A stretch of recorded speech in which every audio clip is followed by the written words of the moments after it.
그곳에 이제 계신 줄로 믿습니다. 오늘 이제 창세기 10장 말씀이 진행되는데, 여러분 여기에는 노아라는 인물이 등장하고 있습니다. 노아, 그는 950살까지 살았는데 그의 삶은 하나님 앞에서 착한 양이었습니다. 그리고 그가 하나님께로부터 사명을 받아서 방주를 짓기 시작할 때 그는 착한 목자로서 가정을 전체를 다 구원하는 그런 귀한 사명을 감당했습니다.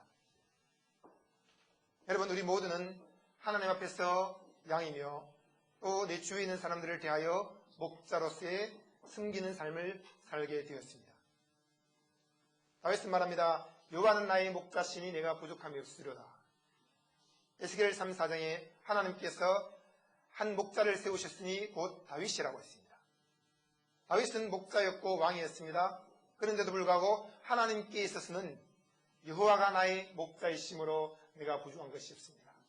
하나님이 나의 착한 목자이시며 선한 목자이시며 착한 양으로서 하나님 말씀하신 것을 많이 순종합니다. 여러분 깨어서 말씀을 들으십시오.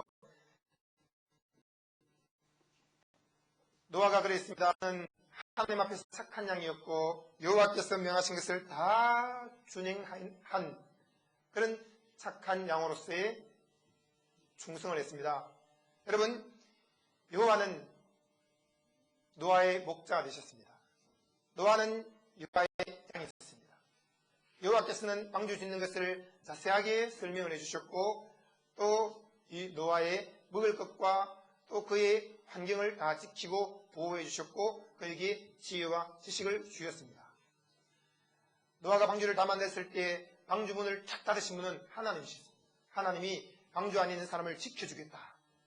그리고 그 방주 안에 사과나무도 심고 또 여러 과실수를 심어서 377일 동안을 먹을 수 있도록 하나님께서 양식을 준비하라고 말씀했고 그들이 홍수 끝난 후에 방주에서 나왔을 때 하나님이 제일 먼저 말씀하신 것은 이 모든 식물과 함께 짐승들도 식물로 전환하면서 먹을 것을 챙겨주셨습니다. 여러분, 하나님은 노아의 착한 목자가 되셨습니다. 그리고 이 노아는 자기에게 맡겨진 가족들에 대해서 착한 목자로서의 역할을 잘 감당했습니다. 수많은 사람들이 구원받기를 원했고 그는 복음 전도자로서 말씀을 힘차게 외치면서 산 꼭대기에 방주를 지었을 때 한 명이라도 더 돌아오기를 바라는 마음으로 하나님께 기도하고 또 백성들을 향해서 외쳤습니다. 하나님께서는 약속하신 기한이 차서 홍수를 내리셔야 되는데 그래도 또 시키면서 한 명이라도 더 돌아오도록 노아야 외쳐라 라고 했습니다.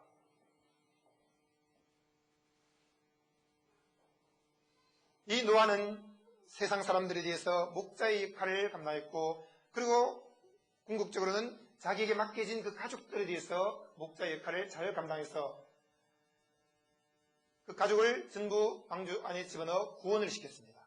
여러분, 한 분 한 분은 하나님께 있어서는 착한 양이요 또 가족에 있어서는 또 내 주위의 친구들이나 돌봐야 될 사람들이 있다면 그들에게 있어서는 착한 목자인 줄로 믿습니다. 그럴 때 여러분이 제일 중요시 여겨야 될 것은 가정이에요. 가정을 잘 지키고 보호하고 잘 먹이는 일을 하는 사람이 착한 목자인데 가정을 먹이지 않고 자기에게 들어온 돈 가지고 전부 바깥의 사람만 먹이고 가정을 입히지 않고 바깥의 사람에게 옷 사주고 가정을 지키지 않고 바깥의 사람을 지키면서 가정의 식구들을 치고 공격하고 그건 착한 목자가 아니에요. 여러분, 우리 바깥에 있는 사람들을 챙기고 돌보고 그들을 이끄십시오. 온 세상 사람들의 목자가 되십시오. 그러나 그 이전에 우선적으로 해야 될 것은 바로 가정의 착한 목자가 되는 것입니다. 한번 인사하십시오. 가정의 착한 목자이십니다. 교회도 마찬가지입니다. 우리가 수많은 사역을 할 수 있습니다. 그러나 첫 번째는 교회에서 착한 목자로서 분들끼리 서로 섬기고 지키고 먹이고 하는 일을 중요시 여겨야 될 것입니다. 그랬을 때 이 노아는 착한 양이면서도 착한 목자였습니다. 여러분, 착한 목자, 완벽한 목자가 되기를 원하십니까? 그러면 하나님 앞에서 착한 양, 완벽한 양이 되십시오. 저는 한 치 앞을 내다볼 수 없습니다. 일주일 후의 일을 모릅니다.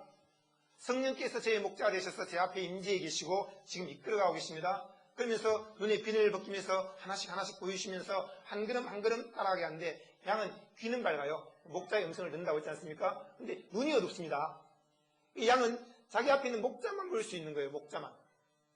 여러분 다른 것에 눈을 돌리지 말고 자기 앞에 있는 목자만 보고 목자의 음성을 듣고 순종하면 되는 거예요. 저도 잘 모릅니다. 그러나 목자 되신 성령님께서 임재하셔서 제 눈을 여시고 하나씩 하나씩 보이시면서 이렇게 하라라고 했을 때 주님이시여 저는 두려워요. 주님 해봤어요. 주님 이것은 너무 급속도로 이렇게 많은 것들을 저에게 보여주시면 제가 감당할 수 없습니다. 여러분 저를 보십시오. 지난주와 이번 주가 너무 다르지 않습니까? 이번 주와 다음 주가 달라질 것입니다. 왜 그렇습니까? 내가 그렇게 되려고 해서 되는 게 아니라 목자 되신 성령님께서 인도하고 계시기 때문입니다. 여러분들도 마찬가지입니다. 지난주와 또 이번 주가 다르고 이번 주와 다음 주가 또 달라지는 거예요. 그렇게 하면서 성령의 인도를 따라서 계속 우리가 변화할 때에 그럴 때 우리는 성장하고 있다는 것을 알게 됩니다. 교회도 마찬가지입니다. 지난주와 이번 주가 달라져야지 교회가 성장하는 것이며 하나님 주실 축복을 받을 준비가 되어 있다는 것을 말씀하고 있습니다. 여러분 우리는 그동안 기초를 팠습니다. 넓게 파고 깊게 판다고. 이 앞쪽에 보면은 아파트 이제 재개발해서 공사들을 하고 있지 않습니까? 공사하는데 그냥 넓게 팝니다. 어마어마하게 넓은 땅을 그냥 막 파고 들어갑니다. 그런데 고층 아파트를 지으려고 하니 또 깊게 파야 됩니다. 넓고 깊게 오랜 세월 동안 재개발한다고 공사를 했습니다. 그런데 칸막이를 다 막아놓고는 밖에서는 보이지 않아요.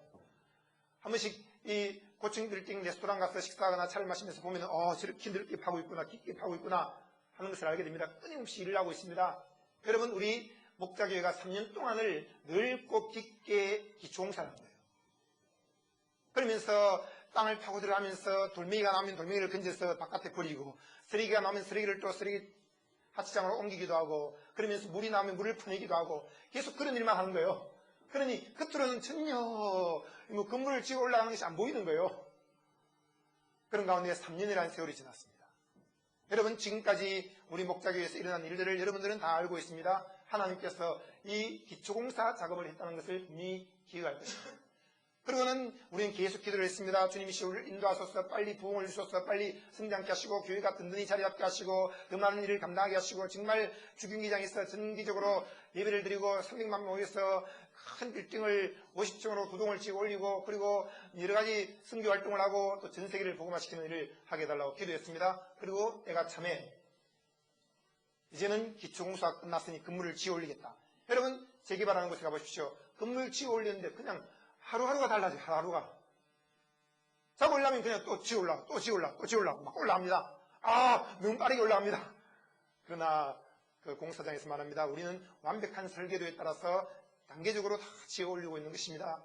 지금 우리가 등을 달아야 되는데요. 도배를 해야 되는데요. 장판을 깔아야 되는데요. 지금 천정 공사를 해야 되는데요. 간판을 붙여야 되는데요. 아닙니다. 좀 기다리십시오.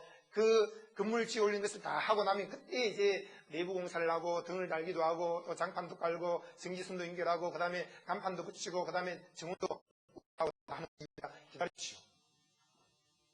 그런데 아직까지 정상적으로 공사가 진행되고 있지 않은데 등을 달아놓으면 나중에 또 떼야 되는 거예요. 왜? 천정 달리면 등을 떼고 또 달아야 됩니다. 그렇기 때문에 성령께서도 우리 교회를 인도하실 때 다 성령의 계획을 따라서 우리는 그 계획한 설계도와 조감도를 잘 모르지만 성령께서는 그걸 다 알고 계시고 단계적으로 한 걸음 한 걸음씩 인도하시면서 지금까지 왔는데 여러분 2006년도까지는 계속 사도적인 사역을 통해서 그 파내고 골라내고 또 질서를 잡아주고 그런 일을 했습니다. 이제는 뭡니까? 세우는 일을 하는 거예요. 2007년도부터는 세우는 일을 하고 있습니다. 여러분 성령께서 교회를 세우는 것을 기쁨으로 반가이 맞이하시기 바랍니다. 갑자기 막 올라가는데 정신이 있는 거예요. 누가 제일 정신없냐? 사실은 제가 제일 정신이 없습니다. 주님이시여 지금 도대체 어떻게 된 일입니까? 그리고 그 다음 제 아내가 지금 정신이 없어요. 제가 막 바뀌니까.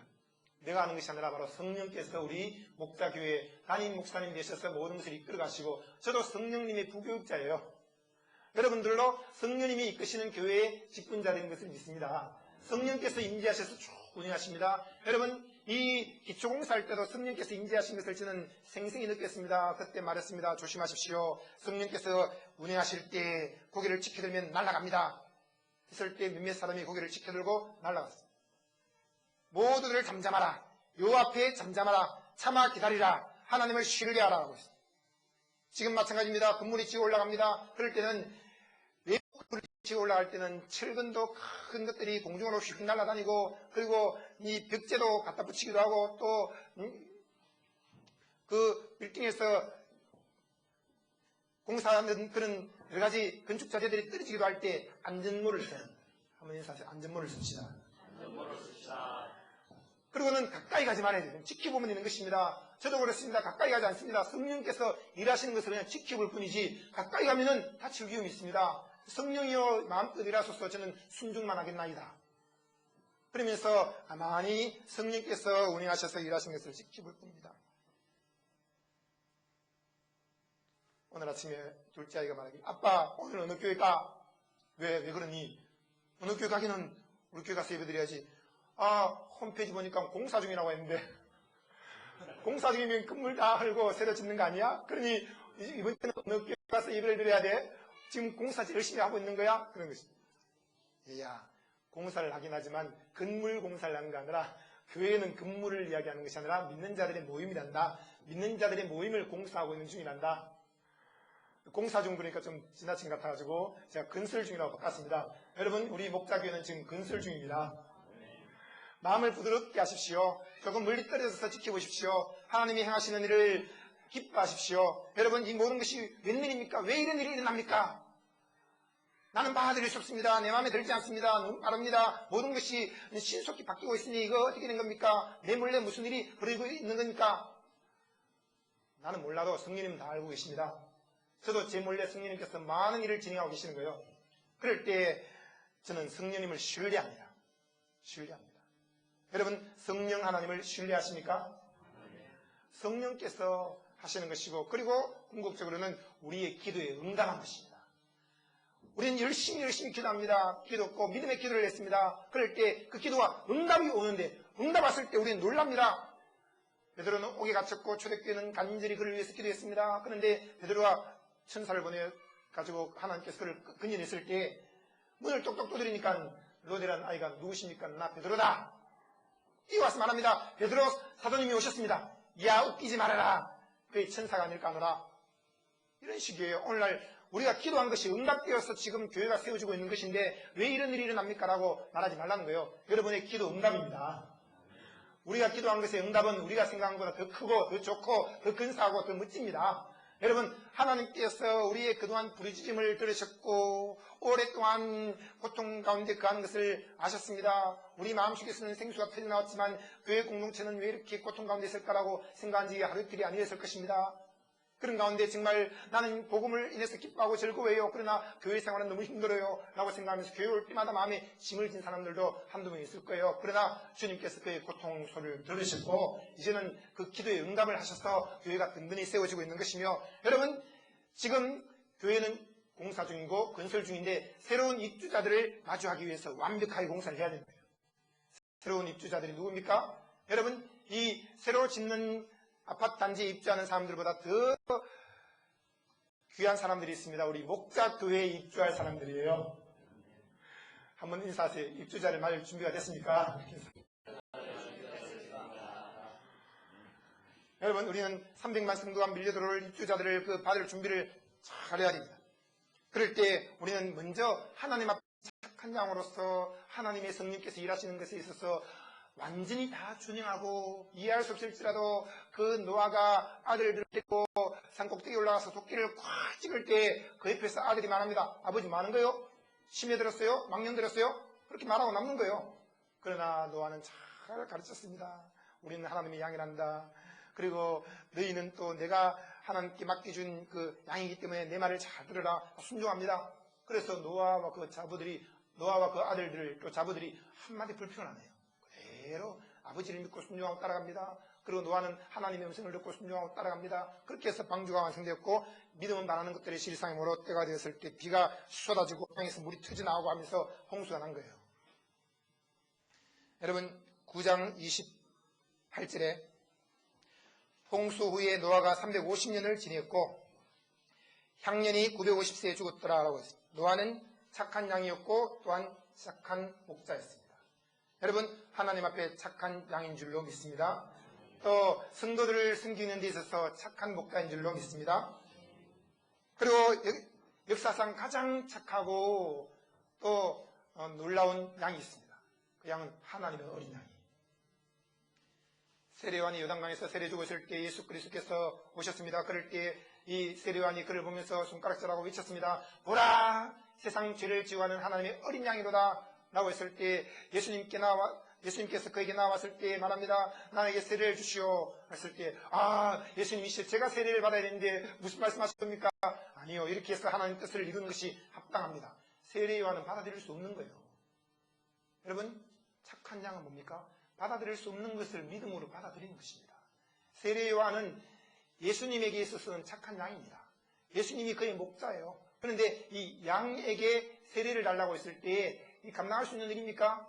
도저히 받아들일 수도 없고 이거는 이해할 수 없는 일입니다. 그런데도 불구하고 이 목자가 시켰을 때 그 양은 순종을 했다는 것입니다.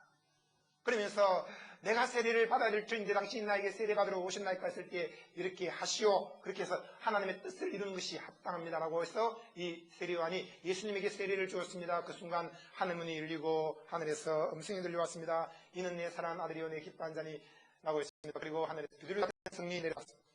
세례 받은 것은 바로 우리 모든 죄를 다 주시고 우리 대신 주신 것을 하고 또 물에서 올라오실 때는 우리 대신 구원하는 것을 말씀하고 있습니다. 여러분, 주 그리스도가 하나님의 착한 양으로서 온 세상 죄를 지우하는 하나님의 어린 양으로서 세례를 받으셨습니다.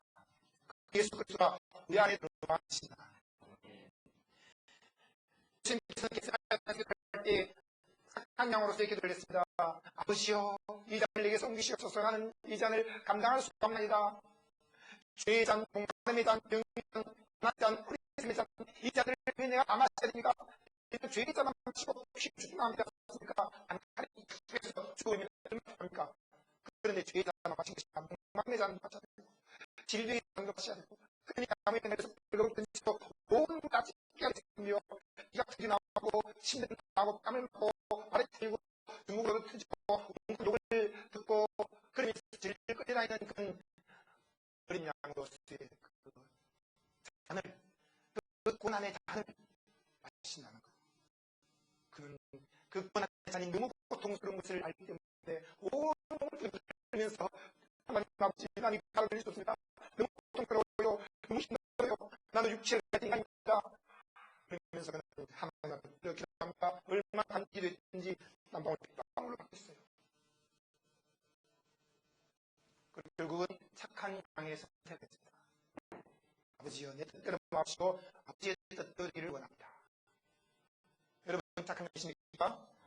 따라하시기 바랍니다. 아버지여, 내 뜻대로 마시고 아버지의 뜻대로 되기를 원합니다. 저도 그렇습니다. 교회를 섬기면서 주님이시여, 교회가 내 뜻대로 되기를 원하는 것이 아니라 아버지의 뜻대로 되기를 원합니다. 여러분, 우리 장로님도 그렇습니다. 여러분, 군사님도 집사님들도 전부 다 똑같습니다. 아버지여, 우리 목자교회가 내 뜻대로가 아니라 아버지의 뜻대로 되기를 원합니다. 여러분, 그런 믿음의 고백을 하시기 바랍니다. 지금 성령께서 임재해서 이끌어 가시는 거예요. 여러분, 깨어 있어야 할 것이며, 그리고 멀찍이 있어서 하나님이 일하시는 것을 지켜봐야 돼요. 하나님이 홍해를 가르칠 때 모세에게 지팡이를 들라고 했습니다. 홍해가 갈라지기 시작합니다. 그럴 때 이스라엘 백성들은 그 앞으로 나오면 다 죽는 거예요. 뒤로 물러가서 여호와께서 행하시는 일을, 그 구원을 지켜보라. 그리고 절대로 불평을 하거나 두들거리지 말고 하나님을 신뢰하라. 그리고 또 여러분, 착한 양이 한 명 더 있습니다. 그 사람은 바로 마리아입니다. 아직까지 결혼도 하지 않았습니다. 남자를 알지 못합니다. 그런데 천사가 와서 말합니다. 너에게 아들이 있을 것이다. 그가 바로 세상을 구원할 구원자라고 했습니다. 아들을 낳으리니 이름을 예수라고 하라. 그럴 때 이 여인이 깜짝 놀랍니다. 주님이시여, 나는 사내를 알지 못합니다. 어찌 이런 일이 있을 수 있습니까? 하나님의 성령의 능력이 너를 덮었고 하나님의 은혜가 너에게 임했단다. 그랬을 때 그는 착한 양으로서의 선택을 했습니다. 나는 주의 계집 종용이 주의 뜻대로 이루어지기를 원합니다. 여러분, 우리의 가정에서, 교회에서, 사업회에서 일어나는 수많은 일들이 있습니다. 그런 일들이 있을 때 우린 착한 양으로서의 선택을 할 것입니까? 못된 양으로서의 선택을 할 것입니까? 착한 양으로서 나는 주의 계집종이오니 주의 뜻대로 내게 이루어지기를 원합니다라는 그런 마리아와 같은 믿음의 고백을 하시기를 바랍니다.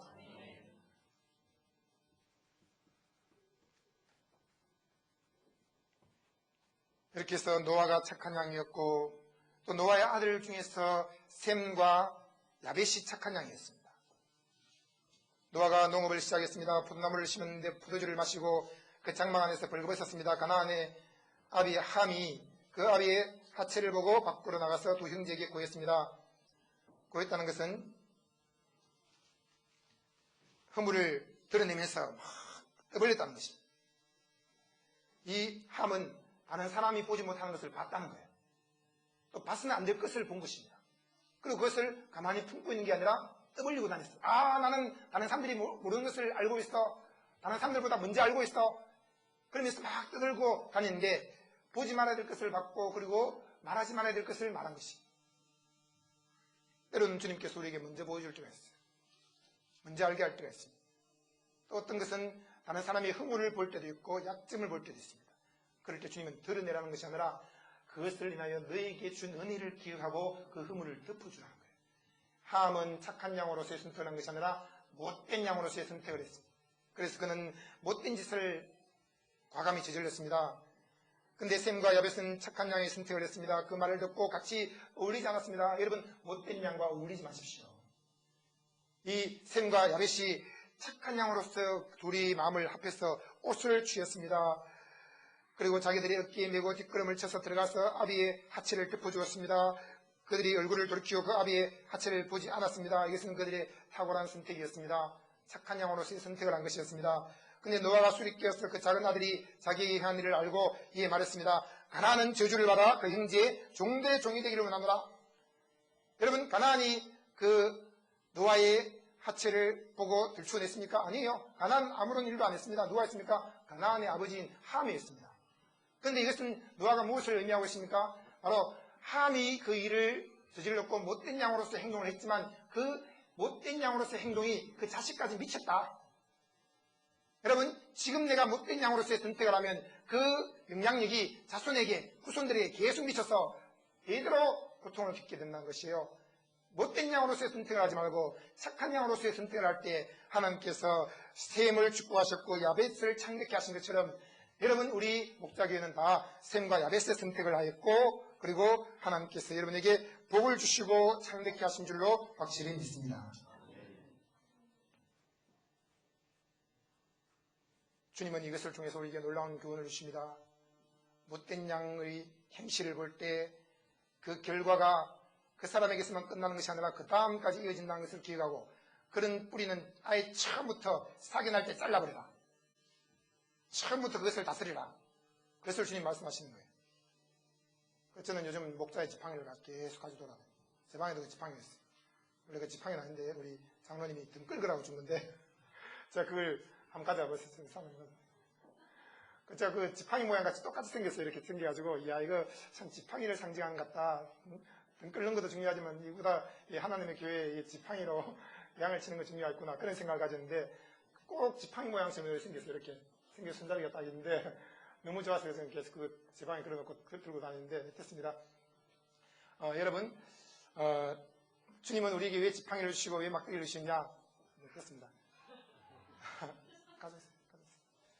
주시냐? 그것은 아예 자녀들도 또 회사의 직원들도 또 교회 성도들도 마찬가지입니다. 모든 그 양들에게 있어서 못된 양으로서의 행동이 나오면은 이 지팡이와 막대기를 가지고 그걸 다스리라는 것입니다. 지팡이는 방향을 인도합니다. 손을 들면 모든 양들이 그 지팡이를 보면서 그 방향을 따라 갑니다. 그리고 지팡이가 꼬부라져 있어요. 앞에. 그 꼬부라진 것은 양이 구덩이에 빠지면은 목자가 그것을 탁 내밀어가지고 목이 긁고 잡아당깁니다.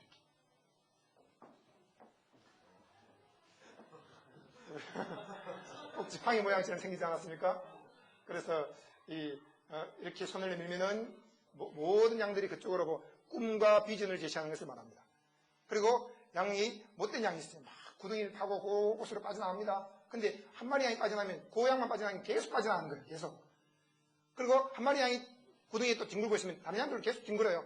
그러니까 그 양을 이 목자가 목을 딱 끌어서 끌어올려줍니다. 그리고는 콕콕 지르면서 그렇게 하지 마 이야기합니다. 한 번, 두 번, 세 번 하고 안 되면 다 칩니다.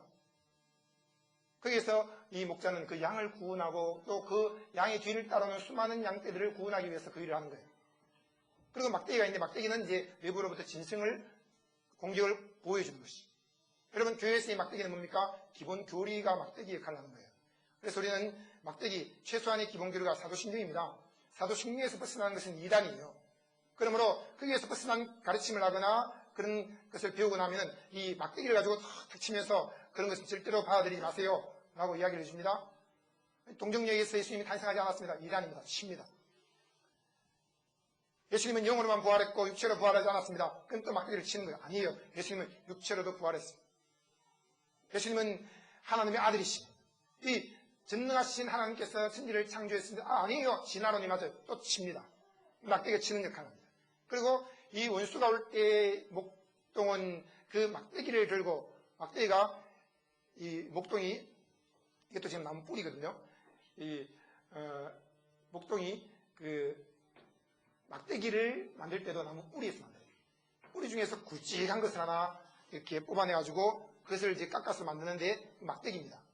근데 그 막대기는 앞쪽이 좀 뭉퉁하게 되어 있어서 탁 던지면 휘, 팍 하면서 늑대의 머리를 딱 맞추고 그리고 이제 물맷돌도 가져다니죠.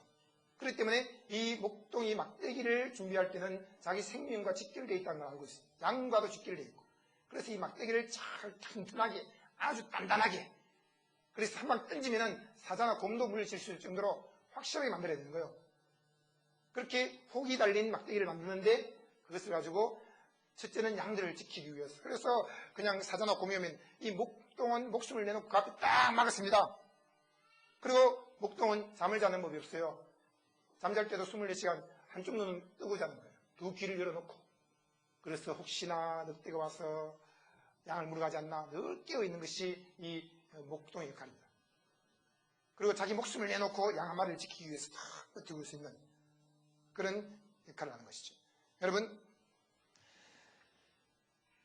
이 셈과 야벳은 착한 양으로서의 선택을 했고 그리고 아버지가 이제는 수명이 다하여서 천국으로 올라갔을 때 그들은 이제 아버지의 그 목자의 역할을 이어받아서 손에 막대기와 지팡이를 갖게 되었습니다. 그렇게 했을 때 오늘 창세기 10장 1절 보시면 노아의 아들 셈과 함과 야벳의 후손은 이러하니라 라고 했을 때 노아가 살아있을 동안에는 이들이 노아에게 있어서 뭐였습니까? 착한 양이었어요. 누가요? 셈과 야벳은 착한 양, 함은 못된 양. 그죠? 그런데 이제 노아가 죽고 난 다음에 셈, 함, 야벳이 이제 그 후예들을 쭉 거느리게 됩니다. 그럴 때 이들은 이제 양이 아니라 뭡니까? 목자가 되었습니다. 착한 양은 착한 목자가 되고 못된 양은 못된 목자가 된 거예요.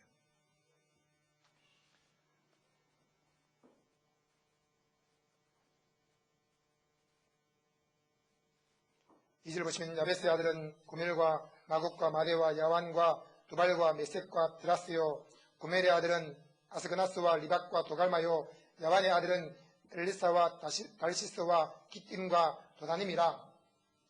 이들로부터 여러 나라 백성으로 나뉘어서 각기 방언과 종족과 나라대로 바닷가의 땅에 머물렀더라 라고 했어요.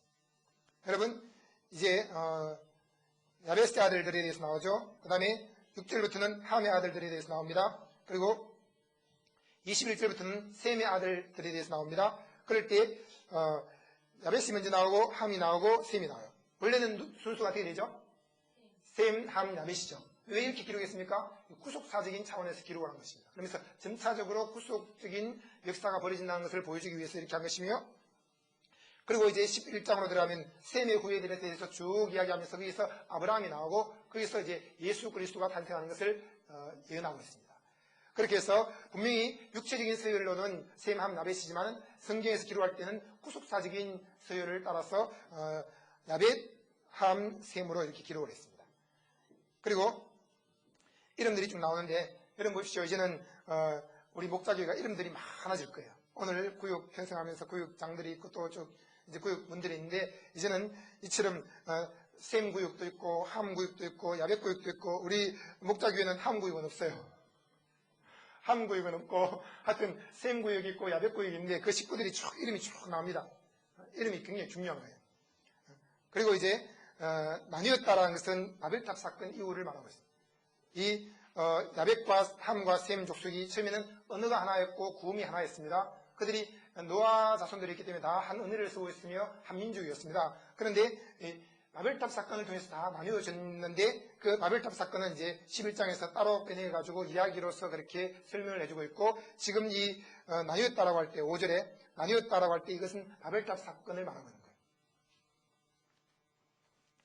각기 방언과 종족과 나라대로 바닷가의 땅에 머물렀더라라고 했습니다. 바벨탑 사건으로 인해서 방언들이 여러 개로 나눠졌고, 그리고 여러 종족으로 나라대로 바닷가의 땅에 흩어지게 됐습니다. 바닷가의 땅이라는 말은 바다 건너의 땅이라는 말입니다. 섬들이 여호와를 앙망하며라는 이사야 42장 4절 말씀도 있고, 바닷가에 있는 백성들이 하나님을 찬양한다라는 그런 말씀들인데, 이 바다를 경계로 해서 저쪽으로 이쪽으로 나뉘어서 민족을 형성했다는 것을 말하고 있습니다.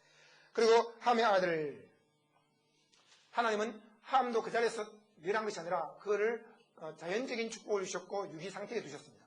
내버려 두시는 거예요. 그러면서 생육하고 번성하도록 인도하시고, 때가 되었으라 어찌든지 돌아오기를 원하시는데, 지금 이제 함 족속들이 막 돌아오고 있어요.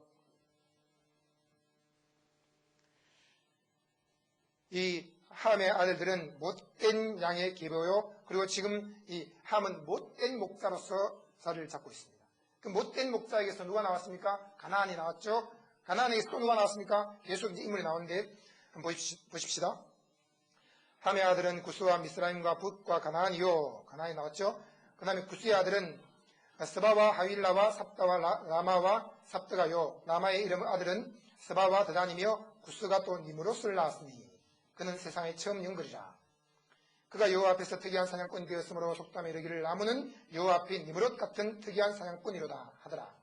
그의 옛나라는 시날 땅의 바벨과 에렉과 악각과 갈렛에서 시작되었으며, 그가 그 땅에서 아수르로 나아가 니느웨와 러보딜과 갈라와 및 니느웨와 갈라 사이에 레센, 이는 큰 성이라 레센을 건축하였다. 자, 여러분, 여기 니므롯이 나옵니다. 니므롯은 함에게서 나온 그 손자입니다. 손자. 이 니므롯은 못된 양의 또 대표적인 인물이에요. 여러분, 오늘 우리의 기업과 교회 안에 이런 니므롯 같은 못된 양이 나오면 안 됩니다. 그리고 니므롯은 또 못된 목자가 되었어요. 자, 한번 보시겠습니다. 그가 세상에 처음 영걸이라고 했습니다. 영걸이라 말은 장사, 정복자, 막강한 권세를 가진 통치자를 말하고 있습니다.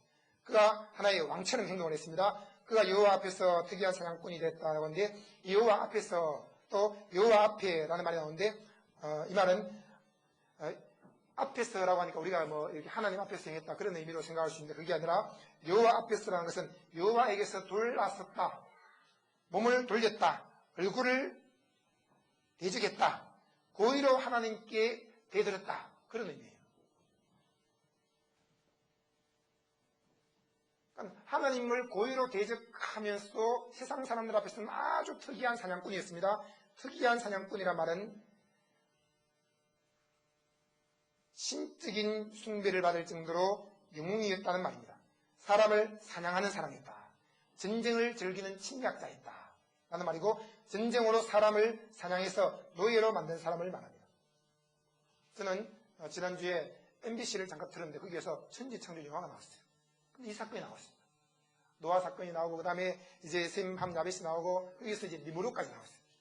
니므롯이라는 사람이 이제 바벨탑을 쌓기 시작합니다. 여기 레센이라는 큰 성을 쌓았다고 했는데, 바벨의 성과 탑을 쌓았다고 했습니다. 이 레센이 바로 바벨탑을 의미하는 것 같아요. 그리고 시날 땅에서부터 출발했다고 했죠. 16절에. 그래서 이 성을 쌓아 올리는데, 이 니므롯이 그 성으로 막 올라갑니다. 수십만 명의 그 노예들이 성을 힘들게 쌓아 올라가는데, 니므롯이 등장해서 그 계단으로 올라가는데, 거기에서 이제 모든 그 노예들이 엎드려 절을 하는 거예요.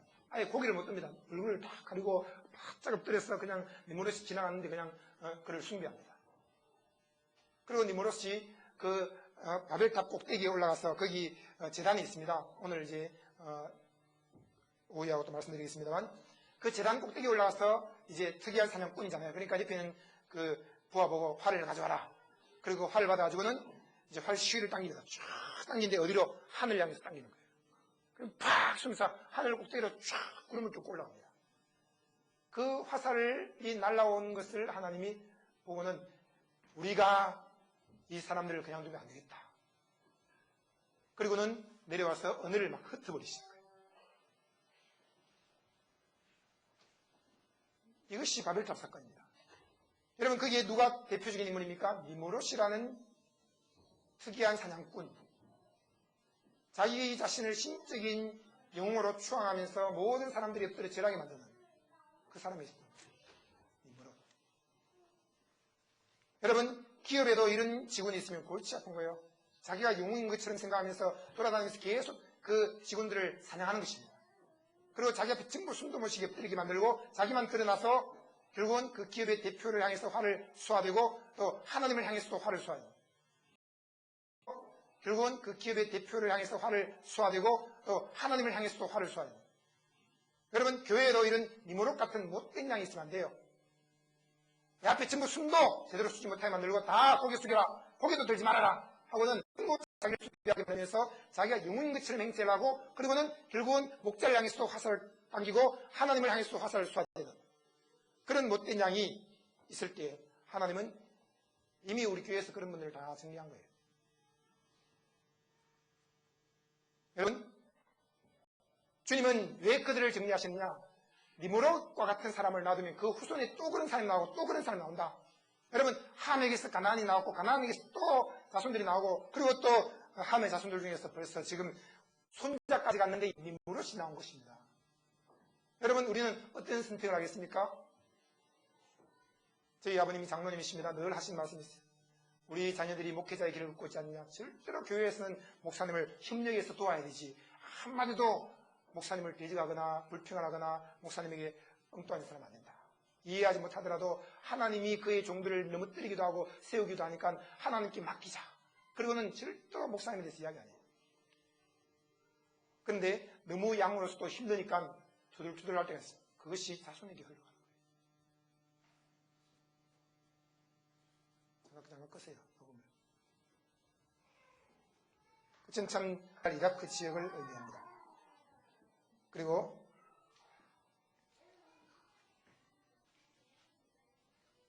이제 18절에 보시면은 가나안 자손의 족속이 흩어져 처했더라라고 했는데 이것은 바벨탑 사건을 통해서 흩어졌다는 것, 쪼개졌다, 조각이 났다라는 그런 의미입니다. 그리고 20절에는 이들은 함의 자손이라 각기 족속과 방언과 지방과 나라대로 이었더라. 방언들이라고 할 때 여러 언어로 흩어졌다 그런 이야기입니다. 21절부터는 이제 셈의 자손들이 나오는데 여러분 제가 처음 시작할 때 하나님의 어린 양에 대해서 이야기했죠. 그리고 지금 중간에 잠깐 함에 대해서 못된 양에 대해서 이야기했고 지금 여러분에게 말씀드리고 싶은 것은 이제 셈의 자손들 곧 이 착한 양이었던 셈이 이제는 착한 목자가 되어서 그 후손들을 이끌어가는데 이 셈의 자손들은 어떤 특징이 없어요. 아 이럴 수가 있습니까? 뭐 뛰어난 것도 없고 대단한 재능도 없고 뭔가 특출한 것도 없고 그런데 조용히 흘러가지 않습니까? 아무런 표시가 없네요. 여러분 그런 사람들이 하나님이 보시고 있는 거예요. 드러난 것을 보는 게 아니라 그 중심을 보시는 것입니다. 여러분 겉으로 수많은 어떤 업적을 드러내는 것이 우리의 중요한 일이 아니라 하나님 앞에서 지극히 작은 것에 충성된 일을 하는 것. 지금 그들은 뭘 하고 있습니까? 생육하고 번성하고 있습니다. 그런 가운데 특별하게 드러나는 것은 없습니다만 그들은 한 가지 명령, 생육하고 번성하여 땅에 충만하자. 이 일을 계속해 나오고 있습니다. 여러분 구역장들이여 생육하고 번성하여 땅에 충만하시길 바랍니다. 착한 양이었던 셈이 착한 목자가 되었는데 이젠 에벨을 온 자손의 조상이 되었습니다. 에벨은 아라비아 족속을 말하고 이스라엘 족속과 이스마엘 족속과 에돔 족속과 미디안 족속을 다 포함해서 5개 종족을 포함한 그런 자손의 조상이 되었습니다. 야베스의 형이었고 그에게 자녀가 출생했는데 셈의 아들들의 이름이 쭉 나오고 있습니다. 여러분, 조용하고 착한 양의 계보에서 하나님의 어린 양 예수가 나오게 된 것입니다.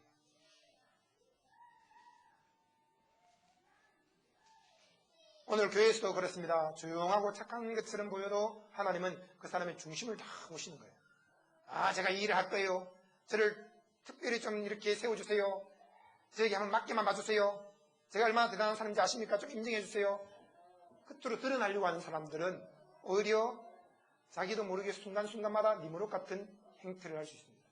그러나 교회에서 겸손하게 맡기 전 일에 충성을 잘 하면서 자기 일에 최선을 다하고 가정을 돌보고 그러면서 자기 영역을 잘 지키는 사람들은 하나님이 너가 1달란트 충성했으므로 2달란트 주고 5 문화에 충성했으므로 10문화를 주고 자꾸 더 많은 걸 맡기시는 거예요. 저도 사실 뛰어난 사람 아니에요. 근데 하나님께서 지극히 장을 맡기면 그거 충성하는 것 그것밖에 할 줄 몰라요. 몰라서 못하는 건 못하는 거지만은 알고 나면 저는 목숨 걸고 충성을 합니다. 그래서 내게 맡기진 일에 충성할 뿐이지 내게 맡기지 않은 일에 대해서 탐욕을 갖지도 않고 거기에 대해서 영역을 침범하지도 않고 그러는 거예요. 여러분, 하나님께서 각자에게 맡겨주신 달란트가 있고 각자에게 맡겨준 영역이 있으므로 그 영역을 잘 지킬 뿐더러 자기에게 맡겨진 일에 목숨 걸고 충성하시기 바랍니다. 그렇게 할 때 하나님은 착한 양이라고 인정하시면서 그를 계속 번성케 하시는데 처음엔 표시가 안 나요. 그런데 거기에서 누가 나오냐면 이제 아브라함 같은 인물이 나오는 것입니다.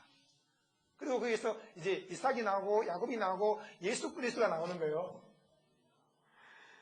여러분, 우리 모든 성도님들은 샘과 같은 착한 양인 줄로 믿습니다.